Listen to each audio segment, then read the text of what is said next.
Iki ni cyo gihe cy'amateka Champions League 2025-2026 itugejeje ku mukino utavugwa uwo ni uwa Liverpool ndetse na Real Madrid, amakipe yombi afite amateka akomeye ariko nanone afite byinshi kwerekana muri uyu mwaka. Ni intambara y'amashitani ku kibuga, intambara y'ubuhanga, ubunararibonye n'ubutwari bw'abakinnyi. Ese Anfield izongera kuba indiri y'amateka? Ese Real Madrid izakomeza kwerekana ko ari umwami udahungabanywa n'iri rushanwa nubwo ubushize byayinaniye ndetse kizigenza Kylian Mbappe akarata penalty?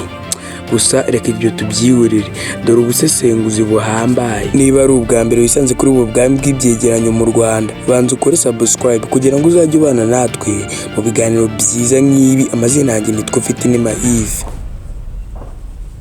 Ikaze. Tukitangira video twakubwiye ko tujye kukubwira ubusesenguzi buhambaye. Ibi ngibi rikaduhere ku gice cya mbere cy'amateka y'uruhererekane. Real Madrid na Liverpool byahuye inshuro 12 muri Champions League kuva yatangira kubaho. Real Madrid imaze kwegukana intsinzi 7 inshuro 7, Liverpool itsinda inshuro 4, banganya rimwe. Ibitego byose Real Madrid ni 17 mu gihe Liverpool yatsinze ibitego 12. Ibi bigaragaza ko Madrid ikunze kugira ubudahangarwa mu mikino y'uruhererekane. Nubwo ibi ngibi bimeze bitya, benshi bari guha amahirwe ko Liverpool ishobora kuzayitsinda, ariko n'ubundi nk'ibisanzwe no mu mateka bisanzwe ko Real Madrid ikunda kugora Liverpool muri uyu mukino. Igice cya kabiri turababwira ku imbaraga n'intege nke za Liverpool. Iyi stade ya Anfield, umwuka w'abafana aba ari igikoresho gikomeye cyane. Ubushobozi bw'abasore bashya, Liverpool ifite abakinnyi bato bafite umuvuduko n'imbaraga n'abakinnyi ba wingers bakiri bato mu kibuga byo hagati. Ubuyobozi bwa Jurgen Klopp, uburyo bwo gusesengura cyangwa se Jurgen pressing buracyakora neza mu mikino minini. Bishatse kuvuga ko Liverpool ikomeye cyane. Hano hari intege nke za Liverpool. Uburinzi bugira ibibazo iyo bahuye n'abasatirizi bafite ubuhanga nk'aba Real Madrid. Imvune zimwe zishobora kubangamira cyane uburyo bwabo bwo kwihuta. Igice cya gatatu, Real Madrid imbaraga n'intege nke zayo. Uyu ngibi ni uburambe muri Champions League. Real Madrid niyo kipe ifite ibikombe byinshi ndetse na kizigenza ndetse n'umwami, ikaba ifite Champions League zirenga 15. Iyo ugeze muri rushanwa, ubunararibonye bwabo biba ari intwari ikomeye. Abakinnyi bakomeye barimo nka Kylian Mbappe, kizigenza Vinicius Junior, Jude Bellingham ndetse n'abandi bakinnyi bakomeye cyane. Nubwo Jude Bellingham ari mu mvune, ariko bivugwa ko uyu mukinnyi uzaba, ndetse Jude Bellingham yamaze kuboneka. Rero abakinnyi bakomeye twamaze kubivuga. Ubuyobozi bwa Xabi Alonso, umutoza w'umunyabwenge watsinze ibikombe, uyu nguyu ukaze cyane.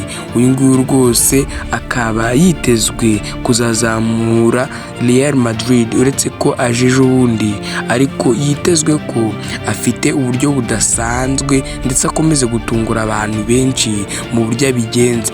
Intege nke za Real Madrid, uburinzi bwabo bushobora kugira ibibazo iyo bahuye n'amakipe afite umuvuduko mwinshi nka Liverpool. N'ubundi twababwiye mu itangiriro uko byagenze. Twababwiye ko Real Madrid bitayihiriye kugaragaza nk'ikipe ishobora kwizera cyane amateka aho guhatana cyane kuri buri mukino. Igice cya kane, abakinnyi b'ingenzi bazakora itandukaniro.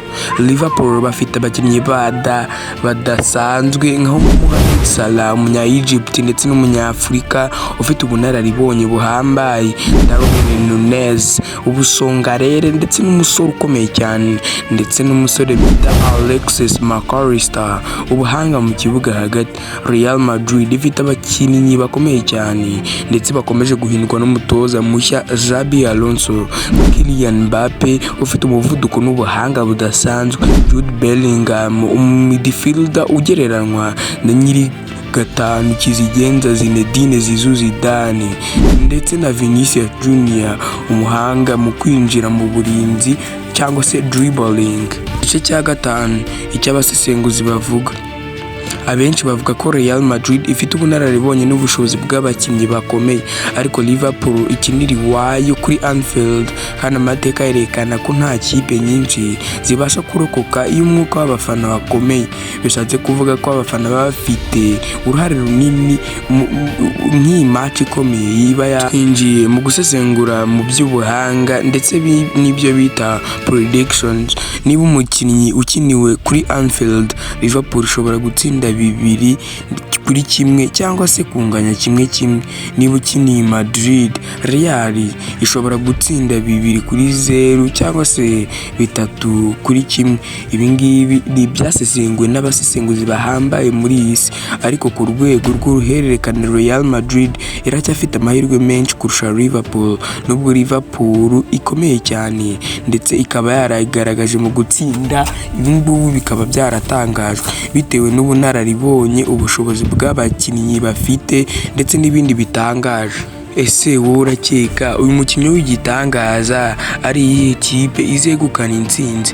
Andika muri comment. Nimba iki kiganiro cyanagushimishije, nyamuneka ntugende udakanze subscribe kugira ngo uzajye ubana natwe.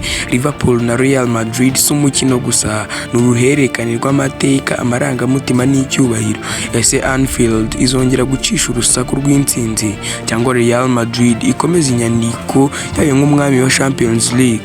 Ibi byose tuzabibona ku kibuga, kandi nta wundi mukino ukwiye kwitabwaho kurusha uyu. Murakoze cyane, twabanye. Amazina yanjye nitwa Mfitinema Yves. Ciao ciao, Imana ibarinde, ndabakunda cyane.